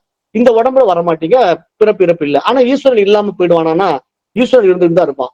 ஏன்னா நீங்க போயிட்டீங்கன்னா உலகம் இல்லாம போயிடுதா? ராமசாமி வாழ்ந்துட்டு இருக்கா, கமலா வாழ்ந்துட்டு இருக்கா, குப்புசாமி வாழ்ந்துட்டு இருக்கா. அப்ப அவங்க வாழ்றாங்களே, எப்படி வாழ்றாங்க? அவங்க மனசுல அவங்க வாழ்ந்துட்டு இருக்காங்க. அவங்க எங்க இருக்காங்க? ஈஸ்வர இடத்துல இருக்கிறாங்க. அப்ப நீங்க எங்க இருக்கிறீங்க? ஞானத்தினால சிவம் ஆயிட்டீங்க. உங்களுக்கு மட்டும் உடம்பு கிடையாது. ஏன் அப்படின்னா நீங்க தனி மனதுல வந்து பண்ணிக்கிட்டு இருந்த அட்டகாசம் ஆர்ப்பாட்டத்தை எல்லாம் நீங்க புரிஞ்சுக்கிட்டு டெஸ்ட்ராய் பண்ணிட்டு போயிட்டீங்க. அப்போ இந்த மாதிரி யாருக்கு புரிஞ்சுக்கிட்டு இந்த பாதையில வந்து இத புரிஞ்சுக்கிறானோ அவன் சிவம் ஆயிடுவான், அவன் வெட்ட வெளி ஆயிடுவான். அவனுக்கு வந்து தனி உடல் தேவையில்லை, அவன் தான் எல்லா உடலையும் தனக்குள்ள வச்சிருக்கிறான் அப்படிங்கிறது அவனுக்கு புரியும். ஏன்னா அது என்னுடைய மாயா சக்தியில நான் இந்த உலகத்தை உண்டாக்கி நான் அனுபவிச்சுக்கிட்டு இருக்கிறேன் அப்படிங்கிற ஒரு எப்பேற்பட்ட ஒரு வைபவம் அதுக்கு பேரு. அது என்ன சாதாரண விஷயமா? நானே பிரம்மம் அப்படிங்கிறது உண்மையில நம்ம பிரம்மம் தான். ஆனா நம்ம புரியாம இந்த உடம்பு தான் நான் அபிமானம் பண்றதுனால இப்படி சிக்கி சின்ன பின்னம் ஆயிட்டு இருக்கோம். அப்ப இது உங்களுக்கு புரியுதுன்னு நினைக்கிறேன். இதுல ஏதாவது சந்தேகம் இருந்தா கேளுங்க, உங்களுக்கு நான் புரியுற மாதிரி சொல்றேன். கர்த்தா போக்தா அந்த இது கட்டான பிறகு நம்மளுக்கு பிறப்பு பெற்ற நிலை எழுதி வரும்.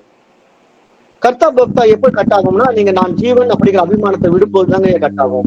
இப்ப நீங்க வந்து நான் இந்த உடலுங்கிற அபிமானத்தை விட மாட்டேன், இந்த உலகம்ங்கிறத நான் விட மாட்டேன், அப்புறம் நான் ரஜோ குணத்தையும் விட மாட்டேன் அப்படின்னு நீங்க அடம் பிடிச்சிட்டு இருக்கிற வரைக்கும் உங்களுக்கு எப்படி கர்த்தா பக்தா கட் ஆகும்? நீங்க இந்த ஞானத்தினால வந்து இந்த பாடத்தை புரிஞ்சுக்கிட்ட பிறகு இங்க படைப்பே வந்து உண்மை கிடையாதுங்கிறது புரியணும். ஃபர்ஸ்ட் ஆஃப் ஆல் நீங்க படைப்பே கிடையாது. அப்ப இல்லாத படைப்பை இருக்கிற மாதிரி உண்டாக்குறது எது? மனசு. அப்ப மனசு எப்படி உண்டாக்கிச்சு? அதான் நம்ம சொல்றோம், தூங்கும் போது இல்லாம போயிடுது, விழிச்சுக்கிட்டு போது உலகம் வந்துருச்சு. அப்ப விழிப்பு நிலையில தான் உங்களுக்கு எல்லாமே தெரியுது. நான் ஆனா பெண்ணான்னு தெரியுது, நான் இந்தியனா இஸ்லாமியனான்னு தெரியுது, என்னுடைய பேங்க் பேலன்ஸ் தெரியுது. பேங்க் பேலன்ஸ் முக்கியமா சொல்லணும், ஏன்னா அதுக்கு தானே ஓடிட்டு இருக்கோம். அப்ப அதெல்லாம் தெரியுது. ஆனா தூங்கும் போது எங்க போச்சுங்க? இந்தியனா இஸ்லாமியனான்னு தெரியல, ஆனா பெண்ணான்னு தெரியல, எதுவுமே தெரியாம தூங்குறீங்க. பக்கத்துல பொண்டாட்டி படுத்திருக்கா, குழந்தை படுத்திருக்கா, எதுவுமே தெரியாம தூங்குறீங்க. அப்ப நீங்க எல்லாத்தையும் இழந்துட்டீங்கல்ல. அப்ப நீங்க எங்க போயிட்டீங்க? விதைக்கு போயிட்டீங்க. விதைங்கிறது என்ன? அந்த மூல பிரகிருதி. அங்கிருந்துதான் எல்லாம் வெளிப்பட்டது. அப்புறம் திருப்பி அங்கேயே போயிட்டீங்க. அந்த மூல பிரகிருதிக்குள்ள எல்லாமே இருக்கு. இறைவனே தன்னை வெளிப்படுத்துற அத்தனை வைபவங்களும் உள்ள வச்சிருக்கான். அது அவனுடைய சக்தி. அதுதான் நம்ம சொல்றோம், ஆலமர விதையில வந்து உள்ள பெரிய ஆலமரம் இருக்கு. ஆனா காட்டுங்கன்னா எப்படி காட்ட முடியும்? அது பஞ்சபூதங்களோட சேரும் போதுதான் அது பிரம்மாண்ட ஆலமரமா மாறி உங்களுக்கு கண்ணுல தெரியும். ஆனா நீங்க சின்ன விதையை கொண்டு வந்து ஆலமரத்தை காட்டுங்கன்னா ஆலமரம் இதுல காட்ட முடியாது. பஞ்சபூதம் சேர்ந்தாதான் காட்ட முடியும். ஆனா இதுக்குள்ள இருக்குங்கிறத நீங்க நம்பித்தான் ஆகணும். அப்படிங்கறத நம்ம எப்படி உறுதிப்படுத்துறோமோ அது மாதிரி மூல பிரகிருதியில இருந்து இந்த உலகம் காட்ட முடியாது. ஆனா நீங்க அது இருக்குங்கிறத நம்பித்தான் ஆகணும். எப்படி? இந்த அனுபவத்துக்கு வந்தா, பஞ்சபூதங்களோட அனுபவத்துக்கு வந்தா ஆலமரம் வர்ற மாதிரி நீங்க பஞ்சபூதத்தோட அனுபவத்துக்கு வந்தா உங்க உடம்பு வந்துடும். எனக்கு அனுபவம் வேண்டாம், நான் அவ்யக்த நிலைக்கே போறேன், நான் பீஜத்துக்கே போறேன்னா நீங்க மீண்டும் மூல பிரகிருதிக்குள்ள போயிடலாம். ஆனா அந்த மூல பிரகிருதியில் இருக்கிற நீங்க யாரு? அந்த இறைவனுடைய சக்தி தானே. அப்ப நீங்க அந்த இறை சக்தியோட நீங்க மூல பிரகிருதிக்குள்ள போய் தான் நீங்க இறைவனா மாற முடியும். அப்படியே ரிவர்ஸ் போயிடணும். இப்ப அங்கிருந்து நம்ம வெளியே வந்துருக்கோம். இப்படி புரிஞ்சுக்கணும். அப்ப நீங்க கிடையாது, நீங்க அபிமானத்தை விட்டுடுங்க. ஹலோ, சொல்லுங்க ஐயா. திருப்பூர்ல இருந்து கருத்து சொல்றீங்க. யாராவது ஒருத்தர் பேசுங்க ஐயா. எல்லாரும் பேசினா நான் எப்படி பதில் சொல்லுவேன்? சொல்லுங்க. இப்ப யாரு? கருப்புசாமி பேசுறீங்களா? ஆமாங்க ஐயா. இப்ப பேசுங்க. பாருங்க, எல்லாரும் மியூட் பண்ணிட்டாங்க. சொல்லுங்க ஐயா. ஐயா, இப்ப வந்துங்க ஈஸ்வர நிலையை கடந்து அந்த சைத்தன்ய நிலையும் கடந்து சுத்த பிரம்ம நிலைக்கு போறதா எண்ட் ஆஃப் த ஸ்டேட்டுங்களா ஐயா? அதான் எண்ட் ஆஃப் த ஸ்டேட். ஏன்னா நீங்க சுத்த நிலைக்கு போறதெல்லாம் இல்ல, நீங்க மட்டும் தான் இருக்கிறீங்க. இறைவன் மட்டும் தான் இருக்கிறான். ஆனா அந்த இறைவன் மட்டும் தான் இருக்கிறாங்கிறத தெரிஞ்சுக்கிறது தான் உங்களுக்கு மனித உடல் கிடைச்சிருக்கு. ஏன்னா இறைவன் தன்னை வெளிப்படுத்தி பார்க்கின்ற ஒரு வைபவத்தை இங்க பண்ணிக்கிட்டு இருக்கிறான். இதுதான் நாம அந்த உதாரணம் என்ன சொல்லுவோம், பரமபத விளையாட்டு. இப்ப பரமபத விளையாட்டு எடுத்துக்கணும். பரமபத விளையாட்டு என்ன? அங்க மேல வைகுண்டத்துல பெருமாள் படுத்துட்டு இருப்பாரு, கீழே நீங்க தாயத்தை போடுறீங்க, 1 2 3 5 பாயிண்ட் வைக்கிறீங்க. அங்க ஒரு ஏணி இருக்கு. பரவாயில்லையே அப்படின்னு நேரா 20வது இடத்துக்கு போயிட்டீங்க. 5ல இருந்து 20 போயிட்டீங்க. அப்ப 20வது இடத்துல போய் நின்ன உடனே சூப்பர், இவ்வளவு சீக்கிரம் தாண்டிட்டேன் அப்படின்னு திருப்பி ஒரு தாயத்தை உருட்டுறீங்க. அப்புறம் 4 வருது. 1 2 3 4 வச்சோன்னு அங்க ஒரு பாம்பு கிடைக்குது. சல்லுன்னு கீழே வந்து 8வது இடத்துக்கு வந்துட்டீங்க. அப்ப இப்படியே நீங்க ஏறி ஏறி இறங்கி இறங்கி நீங்க அந்த பரமபதத்தை ஏன் அடைய முடியல? நீங்க இந்த மாதிரி ரஜோ குணத்துல சுத்திக்கிட்டு இருக்கிறதுனால அடைய முடியல. அப்ப இது மாதிரி வாழ்க்கை இப்படிதான் இந்த சுழற்சியில சுத்திக்கிட்டே இருக்கு. அப்ப இதுதான் பூடகமா நமக்கு உணர்த்துறாங்க. அது விளையாடுறதுக்காக கொடுக்கல, நம்ம வாழ்க்கையில நம்ம அடைய வேண்டிய இலக்கை காட்டி கொடுக்குறாங்க. பரமபதத்தை நீங்க அடையணும்னா கடுமையான முயற்சி எடுக்கணும், சும்மா எல்லாம் கிடைக்காது. அப்ப நீங்க அதுக்கான முயற்சி எடுத்து அடையணுங்கிறாங்க.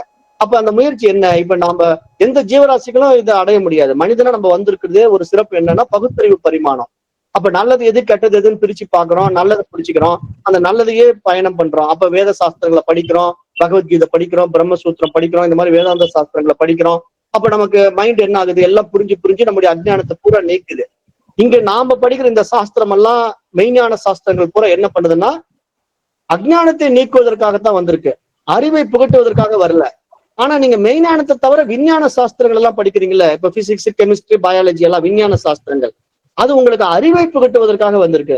அங்க படிக்கிற பாடத்தோட இதை கம்பேர் பண்ணக்கூடாது. நம்ம புரியாம என்ன பண்ணிக்கிறோம்னா, நம்ம சயின்ஸ் படிக்கிற மாதிரி இந்த வேதாந்தத்தை படிச்சு இது ஒரு மண்டையில ஏத்திக்கணுமாங்க, அதெல்லாம் வேண்டாங்க அப்படின்னு நினைக்கிறீங்க. ஆனா சயின்ஸை நீங்க ஆர்வமா படிக்கிறீங்கன்னா அங்க பணம் கிடைக்கும், இங்க வேதாந்தம் படிச்சா பணம் கிடைக்காது. அப்ப அதனால உங்க மைண்ட் என்ன நினைக்குதுன்னா, அது படிச்சு சம்பாதிச்சுக்கலாம், இதை படிச்சு நான் என்ன பண்ண போறேன்னு நினைக்குது. ஆனா அந்த பணம் உங்களுக்கு இந்த உடம்பு இருக்கிற வரைக்கும் தான் பயன்படும். ஆனா இந்த வேதாந்தம் நீங்க உடம்பு விட்ட பிறகு நீங்க உண்மை நிலையை அடையறதுக்கு பயன்படும். அப்ப இந்த வேரியேஷனை நீங்க புரிஞ்சுக்கிறது தானே உங்களுக்கு மனித உடல் கிடைச்சிருக்கு, பகுத்தறிவு கொடுக்கப்பட்டிருக்கு. அப்ப அதை நீங்க ஆக்டிவேட் பண்ண தெரியாம வாழ்ந்தா யார் தப்பு? அதுதான் நம்ம புரிஞ்சுக்கிட்டு வாழுங்கன்னு சொல்லித்தரோம். இதுதான் உங்க சம்சார சாகரத்திலிருந்து வெளியே போறது. சம்சாரம்ங்கிறது பிறப்பு இறப்பு. நீங்க அப்ப ஏன் இந்த பிறப்பு இறப்பு சக்கரத்துல சுத்துறீங்க? இந்த பாடமெல்லாம் புரியாததுனால. இப்ப இந்த பாடத்துக்குள்ள வந்துட்டீங்கல்ல, புரிஞ்சுக்கிறீங்கல்ல, அப்ப இங்க பிறப்பு இறப்புங்கிறது எப்படி நடக்குது? பஞ்சபூதங்களோட சேரும் போது நடக்குது. விதை கம்முன்னு தான் இருக்கு. அந்த விதைக்குள்ள பெரிய ஆலமரம் இருக்கிறது தெரியும், நமக்கு அறிவுக்கு தெரியும். ஆனா அதை அனுபவமாக்க வேண்டிய அவசியம் கிடையாது.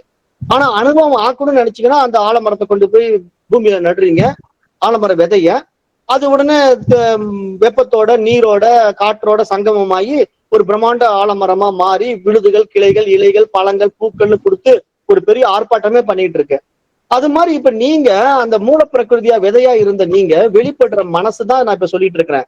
இப்ப மூல பிரகிருதிங்கிறது பெரிய மனசு, அதுதான் மகத் தத்துவம். அந்த மகத் தத்துவத்திலிருந்து தான் இவ்வளவு பெரிய பிரம்மாண்ட யூனிவர்சல் உண்டாக்கப்படுது. அந்த பஞ்சபூதங்கள்ல சேர்ந்ததுனால உடல் கிடைச்சிடுச்சு. அப்ப இவ்வளவு விஷயங்களும் நம்முடைய விருப்பத்தின் அடிப்படையில் நடந்துகிட்டே இருக்கு. நீங்க இந்த விருப்பத்தை விட்டா மட்டும்தான் நீங்க அந்த பிரம்மமா மாற முடியும். இல்லைன்னா நீங்க மீண்டும் மீண்டும் இந்த பிறப்பு இறப்பு சக்கரத்துல சுத்திக்கிட்டே இருக்க வேண்டியதுதான். அதான் சம்சாரம்னு பேரு. சொல்லுங்க. அதான் ஐயா, இந்த பிரம்மத்திலிருந்து நம்ம அறியாமையிலிருந்து வந்திருக்கிறோம் இல்லைங்களா ஐயா? அப்படி எடுத்துக்கலாம், அப்படித்தான் நீங்க புரிஞ்சுக்கணும்.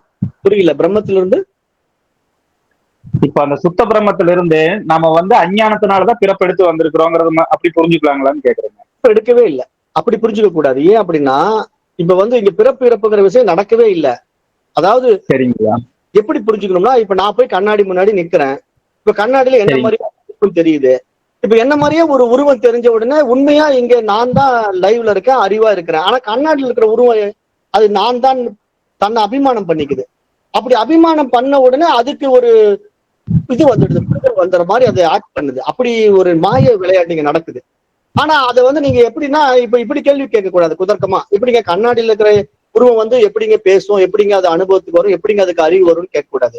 ஒரு புரிதலுக்காக அந்த ரெஃப்ளெக்ஷனே அந்த சக்தியை பெற்றிருக்கிறது அந்த சைத்தன்யத்தோட தொடர்பு வச்சுக்கிறதுனால. இந்த மூல பிரகிருதிங்கிறது இறைவனுடைய பிரதிபிம்ப சக்தி. அந்த பிரதிபிம்ப சக்தியோட சைத்தன்யம் சேர உடனே அதுக்கு ஒரு அறிவு வந்துடுதுங்க. அந்த அறிவு என்ன பண்ணுதுன்னா தானே ஒரு பெரிய அறிவாளி மாதிரி இந்த உலகத்தை உண்டு பண்ணிக்குது. அதுக்கு நான் எப்படிப்பட்ட ஓமானங்கள் கொடுப்பேன் அப்படின்னா அது சட்டு ஞாபகத்து வர மாட்டேங்குது. அருமையான ஓமானம் யாராவது ஞாபகம் இருந்தா சொல்லுங்கம்மா. ஐயா, கண்ணாடியில செம்பருத்தி பூ பட்டு, செம்பருத்தி பூ ரிஃப்ளெக்ஷன், ஸ்படிகம் செம்பருத்தி பாதரசம் இல்ல செம்பருத்தி பூ கரெக்டான ஓமானம். அதாவது இப்போ அந்த ஸ்படிக கல் களங்கம் இல்லாம தான் பியூரா இருக்கு. அது பக்கத்துல கொண்டு போய் ஒரு செம்பருத்தி பூ வச்ச உடனே அதுல மேல ஒரு சிவந்த நிறம் வந்துடுதுன்னா அது அந்த ஓமானம் எந்த இடத்துல பயன்படும்னா அந்த பிரம்மத்தோட எதுவுமே ஒட்டலாங்கிறத காட்டுறதுக்காக அங்க சொல்ற ஒரு ஓமானம். அது வேற இத பற்றி அந்த புரிதல். பாதரசம் உவமை சொல்வீங்கல்ல, பாதரசம் கண்ணாடியுடைய மண்பானை கூட சொல்லாங்க. மண்பானை. ஆஹா, மண்பானை. அதாவது இப்ப நான் இந்த கேள்வி என்ன, நான் கேட்ட கேள்வி ஒரு டைம் சொல்லுங்க. அதாங்கய்யா, இப்போ மூல பிரகிருதி இருக்குது இல்லைங்க, அதோடைய அஞ்ஞானத்தினால நம்ம பிறப்பெடுத்து வந்துருச்சு. இப்ப அந்த மூல பிரகிருதிக்கு உயிர்ப்பு வந்துருச்சு. எப்படி உயிர்ப்பு வந்துருச்சு அப்படின்னா இப்போ நம்ம பாம்பு கயிறு தான் இதுக்கு அருமையான உதாரணம். அதாவது வேதாந்தம் இதை சொல்லுது அழகா. அதாவது இப்ப நீங்க பாதையில் நடந்து போயிட்டு இருக்கீங்க, அங்க ஒரு பாம்பு சூடு கிடக்குது. இப்ப உங்க மைண்ட்ல அந்த பாம்புக்கு உயிர் இருக்கு, அது போனா கடிச்சிடும், அது நம்மள போட்டுடும் அப்படிங்கிற பயத்தினால நீங்க அந்த பக்கத்துல போகாம இருக்கிறீங்க. உங்களை பொறுத்த வரைக்கும் அது பாம்பு தான், சத்தியமா பாம்பு தான். ஆனா உங்களுக்கு அது பாம்பு இல்ல கயிறு தான் எப்ப புரியும்? யாராவது ஒருத்தர் டார்ச் லைட் போட்டு ஒரு அறிவை உங்களுக்கு கொடுக்கணும். டார்ச் லைட் போட்டு ஒரு அறிவை உங்களுக்கு கொடுத்தாதான் அந்த டார்ச் லைட் வெளிச்சப்பட்ட உடனே அந்த வெளிச்சம் அடடா இது கயிறு தானா, நான் இவ்வளவு நேரம் பாம்புன்னு நினைச்சுக்கிறீங்களா? அப்ப என்ன இங்க புரிஞ்சுக்கணும்? அசையாத ஒரு பொருள் அசைவதா மாறினது உங்க மைண்டுனால. இப்படி புரிஞ்சுக்கணும் நல்லா, இது முக்கியமான பாயிண்ட். அதுக்கு அசைவே கிடையாது, அதுக்கு உயிரே கிடையாது. ஆனா உயிர் வந்துருச்சுங்கிறத நீங்க முடிவு பண்ணிட்டீங்க, அது உங்களுடைய அஜ்ஞானம்.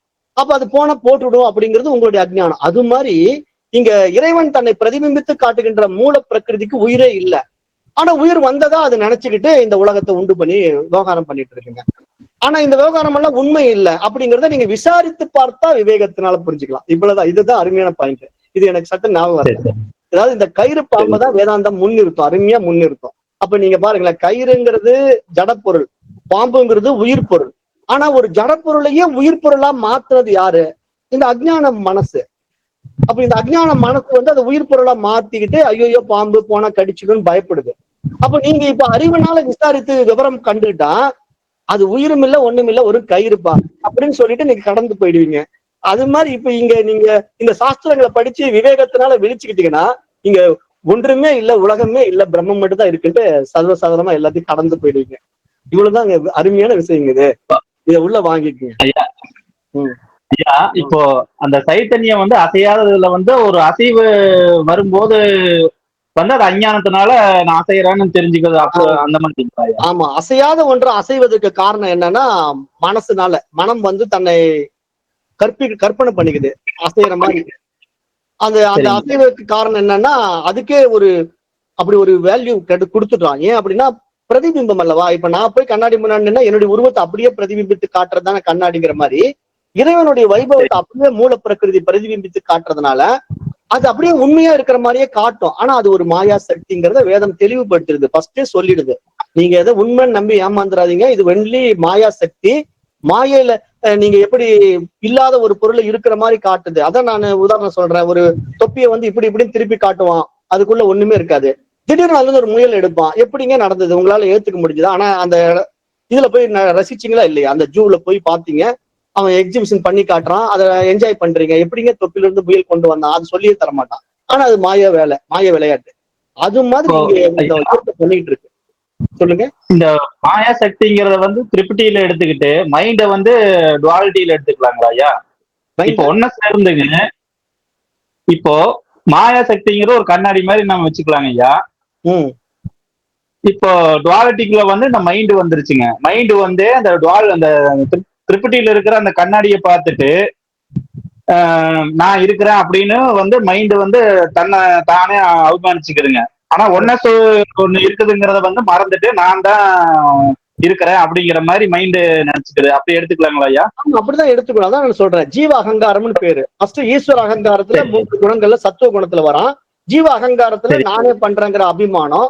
அது தமோ குணத்துல போனா அதுவும் தெரிஞ்சுக்க தயாரா இல்ல. தமோ குணத்துல இருக்கிறவங்க எல்லாம் எப்படின்னா, எனக்கு எதுவுமே தேவையில்லை, எனக்கு அன்னன்னைக்கு லைஃப் ஜாலியா போனா போதும், இன்னைக்கு காலையில எழுந்திருப்பேன், வேலைக்கு போவேன், நைட் 500 ரூபாய் கொண்டு வருவேன், டாஸ்மாக் போவேன், தண்ணியை போட்டு படுத்துருவேன், மறுநாள் காலைக்கு வேலைக்கு போவேன், டாஸ்மாக் போவேன், படுத்துருவேன். இப்படியே வாழ்க்கை போடுதில்ல. எல்லா ஊர்லயும் இப்படிதான் 99% இருக்காங்க. யாரோ ஒருத்தர் மட்டும் தான் இந்த மாதிரி தேடுவாங்க. அவங்களுக்கு தான் இதெல்லாம் புரிஞ்சு அந்த ரூட் காசை பிடிச்சி அந்த ஆதி மூலத்தை அறிஞ்சுக்குவாங்க. அப்ப அந்த ஆதி மூலத்தை அறியறதுக்கான ஆப்பர்ச்சுனிட்டிய அந்த ஆதி மூலமே கிரியேட் பண்ணும். ஏன்னா அது எப்படி கிரியேட் பண்ணுதுன்னா அதனுடைய படைப்பே இங்க ரெஃப்ளெக்ட் ஆகி அதனுடைய படைப்பிலேயே ஒவ்வொன்றும் அறிவுல விசாலமா விரியுதில்ல. ஒரு அறிவு தாவரம், 2 அறிவு புழு பூச்சிகள், அப்புறம் மிருகங்கள், பறவைகள்னு மாறி மனித உடல்ல வந்து தன்னையே தான் அனுபவமாக்கி பாக்குற வைபவம் தான் இப்ப நடந்துட்டு இருக்கு. அதுல எந்த ஒரு தனி மனிதன் இவ்வளவு பெரிய விஷயங்களை தன்னுள் உணர்றானோ அவன் இறைவனாகவே ஆகின்றான், இறைவனை தன்னுள் உணர்கின்றான். அப்படி உணர்ந்தவன் இறைவன் ஆகிறான்ங்கிறதுல அப்ப இறைவன் மட்டும்தான் இருக்கிறான். அப்ப இங்க எல்லாமே அவனுடைய வைபவம்னு புரிஞ்சுக்கும், அவ்வளவுதான். அப்ப அந்த உடம்பு மனசு நீ பஞ்சபூதங்களோட மிங்கிள் ஆகாது, அவனுக்கு உடம்பு தேவை. அப்படிதான் மனித உடல்ல மட்டும்தான் இதை நம்ம உணர முடியுது இல்லைங்களா? மனித உடல்ல மட்டும்தான் இது சாத்தியம். வேற எந்த உடல்லையும் நீங்க இந்த சாத்தியத்துக்கு வர முடியாது. ஏன்னா அது அப்டேஷனே மைண்ட்ல தான் நடக்கும். வேற எந்த ஜீவராசிகளுக்கும் அந்த ஆப்பர்ச்சுனிட்டி கிடையாது. ஆனா இந்த சேர்க்கைகள்லாம் இப்படி நடக்கிறது ஏன்னா ஆல்ரெடி மைண்ட் இந்த மாதிரி தீர்மானிக்கப்பட்ட வாழ்க்கையை வாழ்றதுக்காக இத்தனை உடம்பு எடுத்து வாழ்ந்துட்டு இருக்கு. ஒவ்வொரு மைண்டும் ஒவ்வொரு வாழ்க்கையை வாழுது. ஒரு புழு ஒரு வாழ்க்கை வாழுது, ஒரு மரம் ஒரு வாழ்க்கை வாழுது, ஒரு மிருகம் ஒரு வாழ்க்கை வாழுது, மனிதனும் பல வாழ்க்கையை வாழ்றான். ஆனா எந்த மனிதன் இத விவேகத்தினால விசாரித்து விரிவடைகிறானோ அவன் அந்த இறைவனா மாறுறான். அவன் தான் மனிதனும் தெய்வமாகலாம் அப்படிங்கிற மிகப்பெரிய உண்மையை இங்க சாஸ்திரம் சொல்ல வர்ற விஷயம். அப்ப இப்படி புரிஞ்சுக்கங்க. நேரம் போயிட்டு இருக்கு, இதை நம்ம பின்னாடி பார்ப்போம். ரொம்ப நன்றிங்க. நன்றிங்க. அனைவருக்கும் நன்றி.